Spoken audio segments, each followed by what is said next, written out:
અમદાવાદના અલગ અલગ વિસ્તારમાં એમ તો અઢળક ગેરકાયદે પીજી ધમધમી રહ્યા છે, પરંતુ દક્ષિણ પશ્ચિમ ઝોનમાં એક આરટીઆઈ કરવામાં આવી હતી, જેમાં ખુલાસો થયો છે કે લગભગ 200 જેટલા ગેરકાયદે પીજી અહીં ધમધમે છે દક્ષિણ પશ્ચિમ ઝોનમાં, અને જોધપુર ગામ જે વિસ્તાર છે ત્યાં સૌથી વધુ ગેરકાયદે પીજી છે. સામાજિક કાર્યકરે જે આરટીઆઈ કરી હતી તેમાં આ અંગે ખુલાસો થયો છે, અને હવે લોકોએ એવી પણ માંગ કરી છે કે આ ગેરકાયદે પીજી સામે કાર્યવાહી કરો, કારણ કે તેમાં જે યુવકો યુવતીઓ રહે છે, શું એ તમામ લોકો કાયદેસર રહે છે કે કેમ? જે પ્રવૃત્તિઓ થાય છે ગેરકાયદે પીજીમાં, એ બધી પ્રવૃત્તિઓ કાયદેસર છે કે ગેરકાયદે થઈ રહી છે? આ પ્રકારના ઘણા બધા સવાલો ઉઠી રહ્યા છે, આક્ષેપો થઈ રહ્યા છે, જેને લઈને વાત કરવી છે. સંવાદદાતા સચિન કડિયા અત્યારે મારી સાથે જોડાઈ ગયા છે.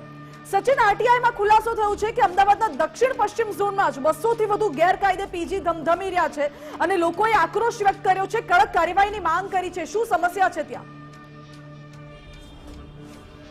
જીએમસી ડીવાયએમસીએ નિવેદન આપ્યું છે કે ખાસ આરટીઆઈ મુજબ 109 પીજી દક્ષિણ પશ્ચિમ ઝોનમાં યથાવત જે ઓન પેપર છે, પરંતુ ક્યાંક ને ક્યાંક 200 થી વધુ પીજી ધમધમતા હોય તેવા આક્ષેપ થઈ રહ્યા છે. આવેદનપત્ર આપવામાં આવ્યું છે.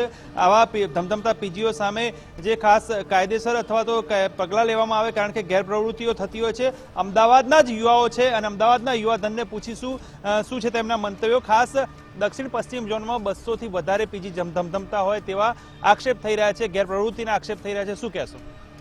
અમદાવાદમાં ઘણા ઓથોરાઇઝડ ને ઘણા અનઓથોરાઇઝડ પીજી છે.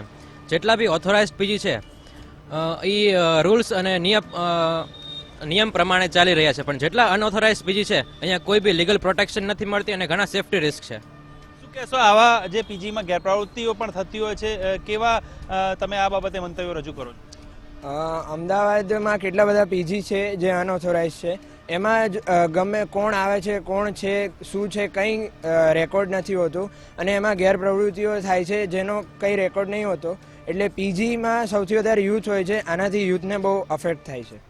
યુથને બહુ ઇફેક્ટ થાય છે. અન્ય કેટલાક યુવા છે, શું કહેશો, જેવી રીતે ગેરપ્રવૃત્તિઓ થતી હોય છે, કેવી રીતે રોક લગાવવી જોઈએ, કેવા કાયદેસરના પગલાં થવા જોઈએ? હા, જે આ બધા અનઓથોરાઇઝ પીજી છે એમાં ઘણા ખોટા કામ થાય છે, જેનાથી આપણા જે યુથ આગળ વધવાનો હોય છે આગળ વધી ન શકતા અને શું કહેવાય પાછળ રહી જાય છે. કેટલાક એવા હોય છે કે નશાકારક દ્રવ્યોનું પણ સેવન કરતા હોય છે. આવા પીજીમાં ગેરકાયદેસર પ્રવૃત્તિ થતી હોય, શું કહેશો આ બાબતે?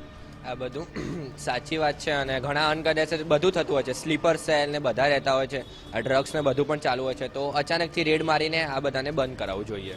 ખાસ અહીં અમદાવાદના યુવાધનનું પણ કહેવું છે કે આવા ગેરકાયદેસર પીજી જે ચાલતા હોય તેની સામે સરકારે લાખ કરવાની જરૂર છે, પગલાં લેવાની જરૂર છે. જી માનસી. સચિન, બિલકુલ આભાર આપનો. એટલે ગેરકાયદે પીજી જે ધમધમી રહ્યા છે, હવે શું તેની સામે પગલાં ભરવામાં આવશે, કયા પ્રકારની કાર્યવાહી થાય છે એના ઉપર નજર રહેશે, કારણ કે ઘણા ખરા ગેરકાયદે પીજી એવા પણ છે કે જ્યાં ગેરકાયદે પ્રવૃત્તિઓ પણ ચાલતી હોય છે, અને સ્થાનિકોએ આક્રોશ વ્યક્ત કરીને રજૂઆતો પણ કરેલી છે અનેક વખત. શું તેની સામે હવે કડકમાં કડક પગલાં ભરાય છે કે કેમ, તેના ઉપર નજર રહેશે. એએમસી કેવી કાર્યવાહી કરે છે એ જોવું રહ્યું. આ સાથે જ સીધું ને સેટમાં અત્યારે બસ આટલું જ. વધુ સમાચાર માટે આપ જોતા રહો ગુજરાત ફર્સ્ટ.